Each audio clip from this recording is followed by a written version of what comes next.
বিসমিল্লাহির রহমানির রহিম। আসসালামু আলাইকুম। সুপ্রিয় দর্শক, আপনি দেখছেন আমাদের আজকের বিশেষ অনুসন্ধানী প্রতিবেদন।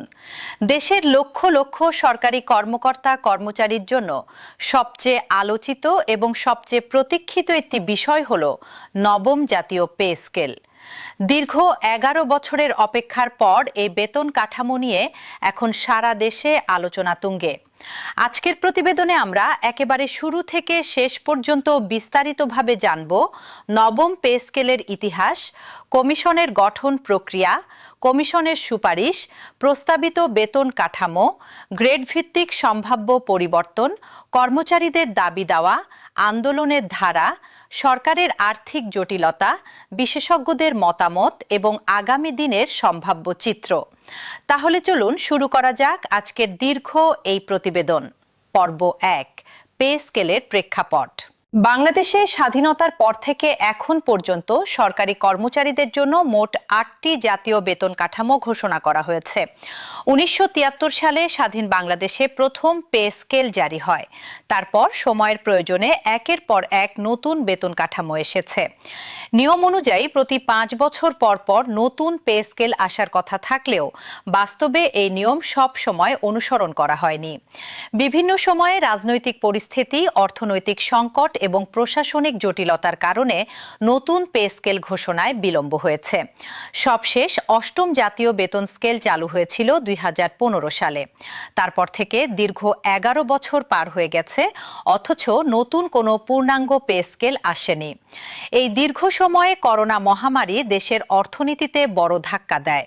তারপর আসে বৈশ্বিক অর্থনৈতিক সংকট, ডলার সংকট এবং উচ্চ মূল্যস্ফীতির চাপ। এইসব মিলিয়ে নতুন পে স্কেলের প্রক্রিয়া বারবার পিছিয়ে যায়। এই ১১ বছরে দেশের বাজারদর এবং জীবনযাত্রার ব্যয় বহুগুণ বেড়ে গেছে। চাল, ডাল, তেল, শাকসবজি থেকে শুরু করে বাসা ভাড়া, চিকিৎসা ব্যয় এবং শিক্ষা ব্যয় সব ক্ষেত্রেই বড় ধরনের মূল্যবৃদ্ধি ঘটেছে। কিন্তু সরকারি কর্মচারীদের বেতন কাঠামো সেই অনুপাতে বাড়েনি। ফলে কর্মচারীদের একটি বড় অংশ দীর্ঘদিন ধরেই আর্থিক সংকটে ভুগছেন। অনেকেই পরিবার চালাতে অতিরিক্ত খণ্ডকালীন কাজ করতে বাধ্য হচ্ছেন, কেউ কেউ ঋণের উপর নির্ভরশীল হয়ে পড়েছেন। এই বাস্তবতার প্রেক্ষাপটেই নবম পে স্কেলের দাবি দিন দিন আরও জোরালো হয়ে ওঠে। পর্ব ২, মহার্ঘ ভাতা। নতুন পে স্কেল না আসা পর্যন্ত কর্মচারীদের আর্থিক চাপ কিছুটা লাঘব করার জন্য অতীতে মহার্ঘ ভাতা চালুর উদাহরণ রয়েছে।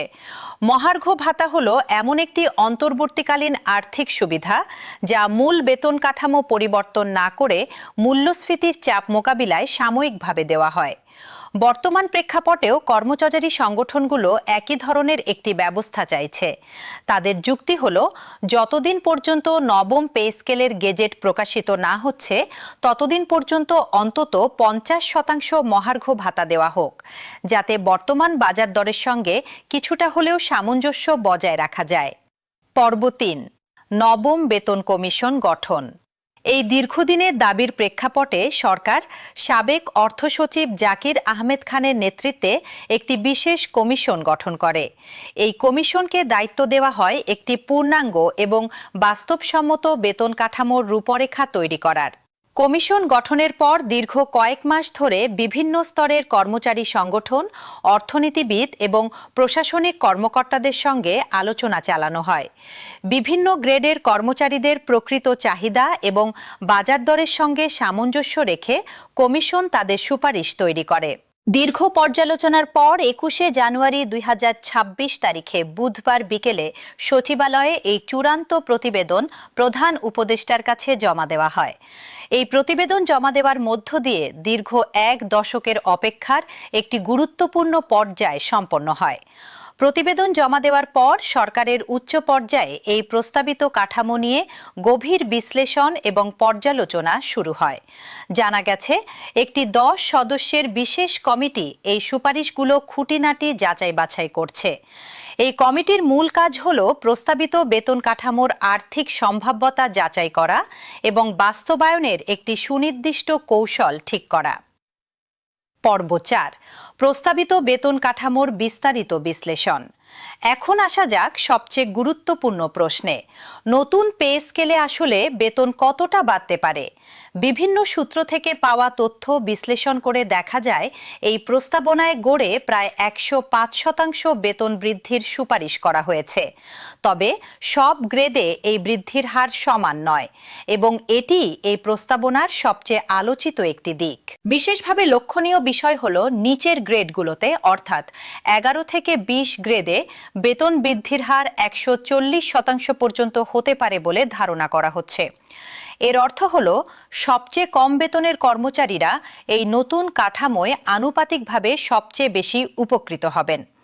এটি অর্থনৈতিক দিক থেকেও একটি যুক্তিসম্পন্ন সিদ্ধান্ত বলে মনে করা হচ্ছে, কারণ নিম্ন আয়ের কর্মচারীরাই মূল্যস্ফীতির সবচেয়ে বেশি চাপ অনুভব করেন। উদাহরণ হিসেবে বলা যায় 20তম গ্রেডের সর্বনিম্ন মূল বেতন, যা বর্তমানে 8,250 টাকা, তা বাড়িয়ে 20,000 টাকা করার সুপারিশ করা হয়েছে। এটি প্রায় 2.5 গুণের কাছাকাছি একটি বৃদ্ধি। যদি এটি বাস্তবায়িত হয় তাহলে নিম্ন আয়ের সরকারি কর্মচারীদের জীবনযাত্রার মানে উল্লেখযোগ্য ইতিবাচক পরিবর্তন আসবে বলে আশা করা যায়। উচ্চপদস্থ কর্মকর্তাদের ক্ষেত্রেও পরিবর্তনের আভাস পাওয়া যাচ্ছে। প্রথম থেকে 10ম গ্রেডের কর্মকর্তাদের ক্ষেত্রে মূল বেতন একটি সম্মানজনক পর্যায়ে উন্নীত করার চেষ্টা করা হচ্ছে বলে জানা যাচ্ছে। বিশেষ করে 9ম এবং 10ম গ্রেডের শুরুর মূল বেতন আকর্ষণীয়ভাবে বাড়তে পারে বলে বিভিন্ন প্রতিবেদনে উল্লেখ করা হয়েছে।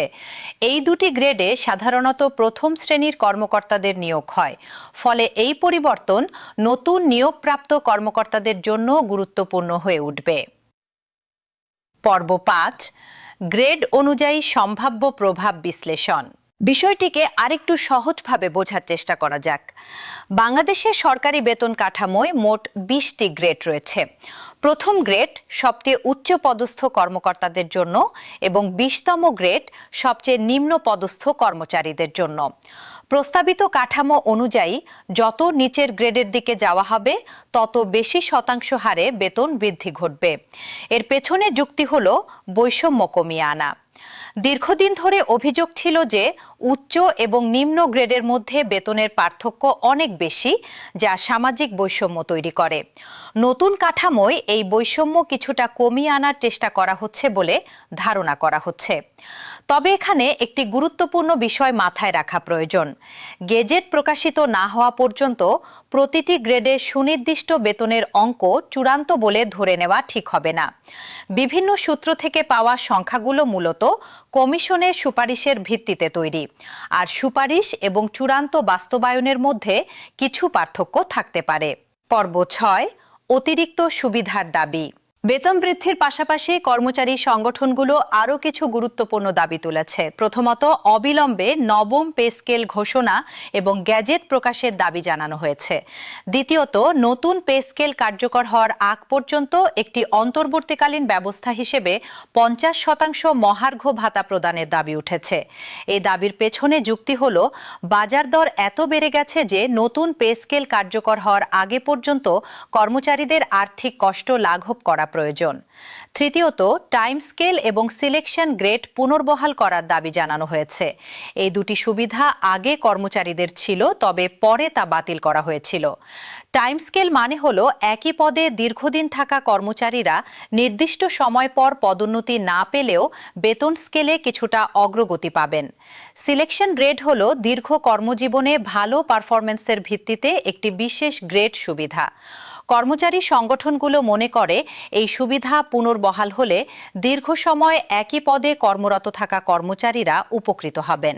চতুর্থত, পেনশন সংক্রান্ত একটি গুরুত্বপূর্ণ দাবি হল পেনশন গ্র্যাচুইটির হার প্রতি 1 টাকায় 500 টাকা নির্ধারণ এবং শতভাগ পেনশন সুবিধা নিশ্চিত করা। বর্তমানে পেনশন গ্র্যাচুইটির হারের চেয়ে কম, ফলে অবসরকালে কর্মচারীরা যে এককালীন অর্থ পান তা প্রত্যাশিত পরিমাণের চেয়ে কম হয়। এই হার বাড়ানো হলে অবসরপ্রাপ্ত কর্মচারীদের আর্থিক সুরক্ষা আরও মজবুত হবে। এই দাবিগুলোর মধ্য দিয়ে স্পষ্ট হয়ে ওঠে যে কর্মচারীরা কেবল মূল বেতন বৃদ্ধি নিয়েই সন্তুষ্ট নয়, তারা একটি সামগ্রিক কল্যাণমূলক বেতন কাঠামো প্রত্যাশা করছে, যা তাদের কর্মজীবন এবং অবসর জীবন দুটোই সুরক্ষিত করবে। পর্ব 7, কর্মচারীদের আন্দোলন এবং কর্মসূচি। এই দাবিগুলো আদায়ের জন্য কর্মচারীরা মাঠেও সক্রিয় হয়েছেন। বাংলাদেশ সরকারি কর্মকর্তা কর্মচারী কল্যাণ সমিতি 5 থেকে 10 এপ্রিল 2026 পর্যন্ত দেশব্যাপী 6 দিনের কর্মসূচি পালন করে।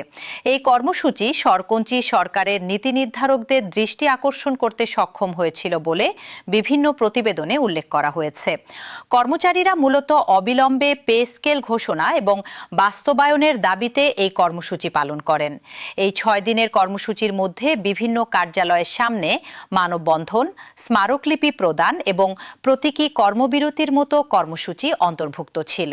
এরপরও আন্দোলনের ধারা থেমে থাকেনি। জুন মাসের শুরুতে বাংলাদেশ আন্তঃবিশ্ববিদ্যালয় কর্মচারী ফেডারেশন জাতীয় প্রেস ক্লাবে একটি সংবাদ সম্মেলনের আয়োজন করে। এই সংগঠনের পক্ষ থেকে আসন্ন বাজেটে পর্যাপ্ত বরাদ্দ রেখে জরুরি ভিত্তিতে গেজেট প্রকাশের মাধ্যমে এক ধাপে বৈষম্যহীন নবম পে স্কেল বাস্তবায়নের জোরালো দাবি জানানো হয়।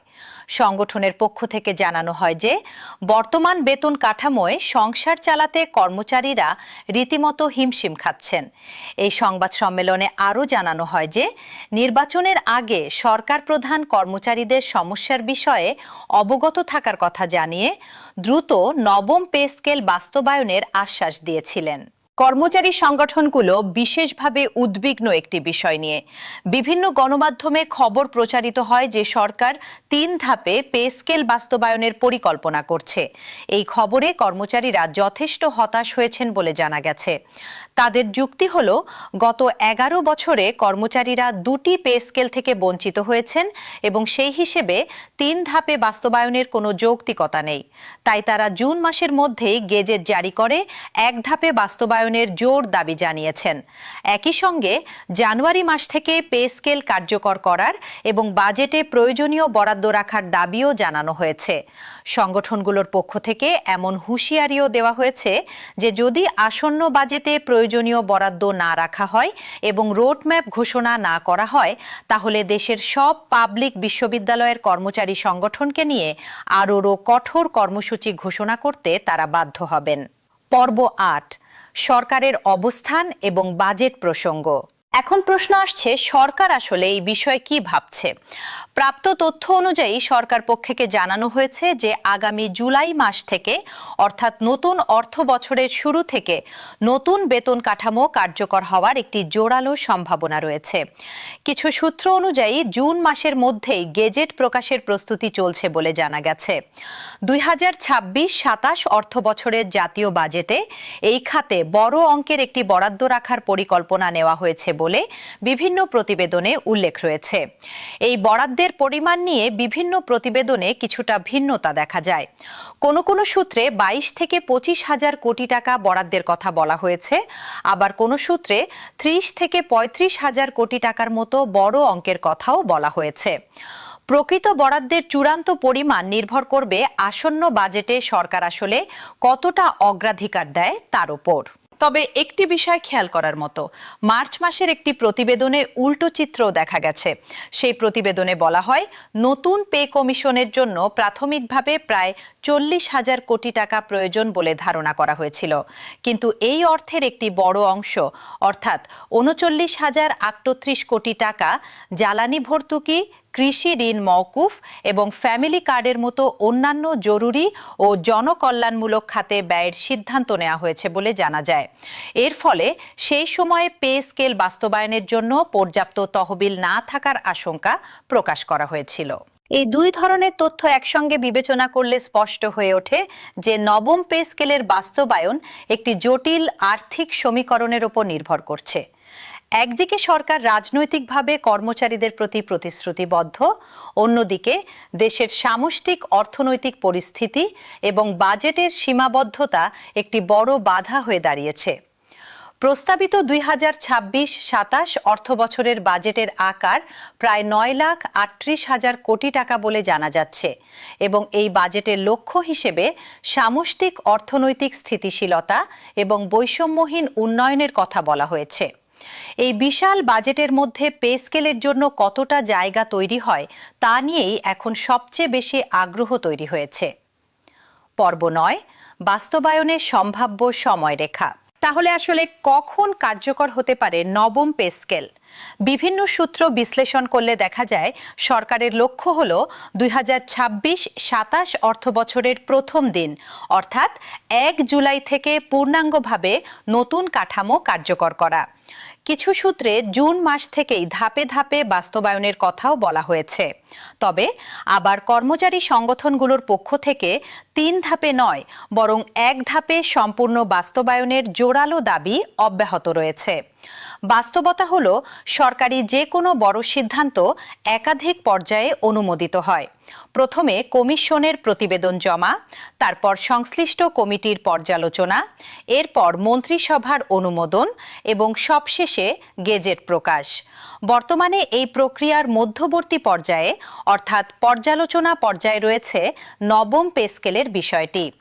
10 সদস্যের বিশেষ কমিটি কাজ শেষ করার পর সিদ্ধান্ত মন্ত্রিসভায় পাঠানো হবে এবং অনুমোদিত হলেই গেজেট প্রকাশের মাধ্যমে আনুষ্ঠানিকভাবে কার্যকর হবে নতুন বেতন কাঠামো।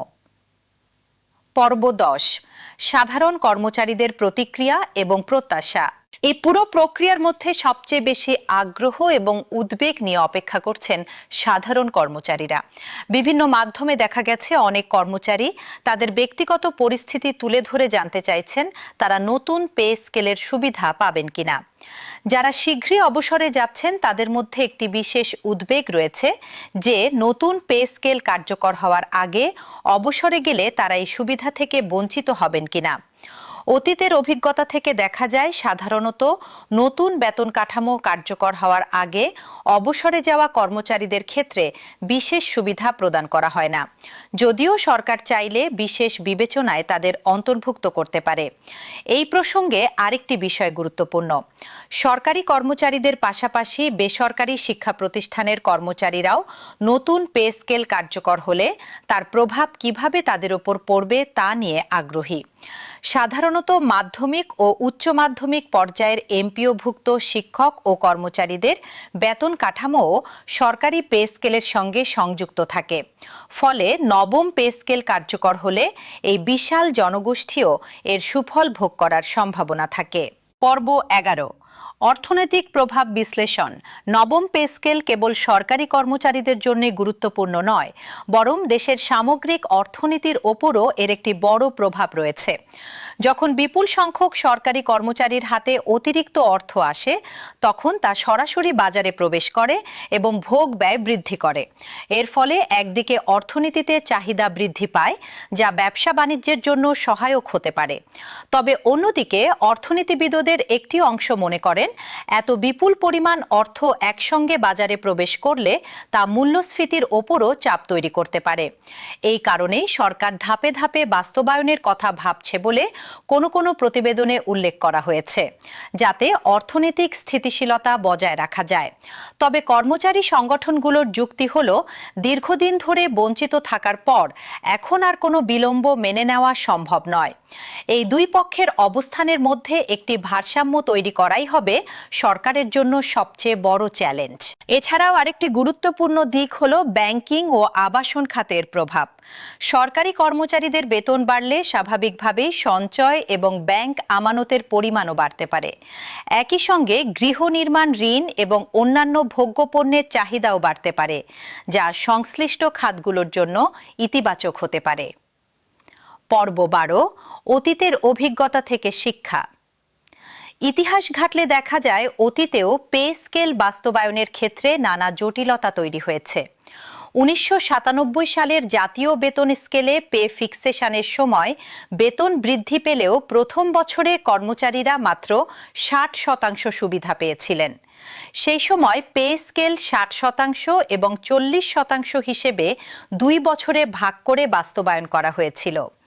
এই অতীত অভিজ্ঞতা থেকেই কর্মচারী সংগঠনগুলো বর্তমানে আশঙ্কা করছে যে নতুন পে স্কেলেও এমন ধাপে ধাপে বাস্তবায়নের পথ বেছে নেওয়া হতে পারে যা তাদের কাছে গ্রহণযোগ্য নয়। পরবর্তী পে স্কেলগুলোতেও দেখা গেছে যে প্রতিটি ক্ষেত্রেই সরকারের আর্থিক সক্ষমতা এবং কর্মচারীদের প্রত্যাশার মধ্যে একটি টানাপোড়েন থাকে। সরকার সাধারণত একসঙ্গে পূর্ণ বাস্তবায়ন এড়িয়ে ধাপে ধাপে বাস্তবায়নের চেষ্টা করে, যাতে বাজেটের ওপর একসঙ্গে বিশাল চাপ না পড়ে।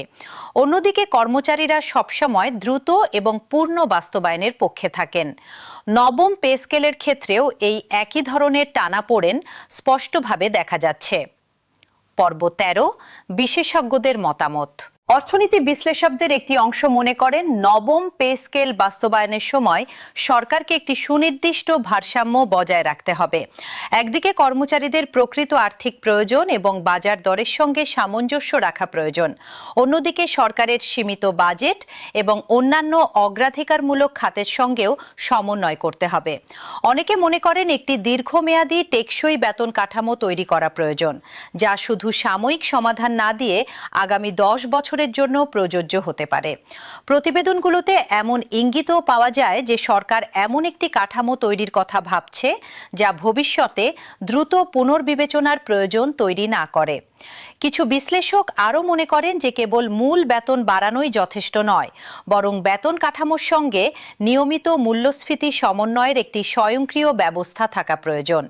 এতে ভবিষ্যতে প্রতিবারই নতুন পে স্কেলের জন্য এত দীর্ঘ অপেক্ষা এবং আন্দোলনের প্রয়োজন হবে না। পর্ব ১৪, সচরাচর জিজ্ঞাসিত কিছু প্রশ্ন।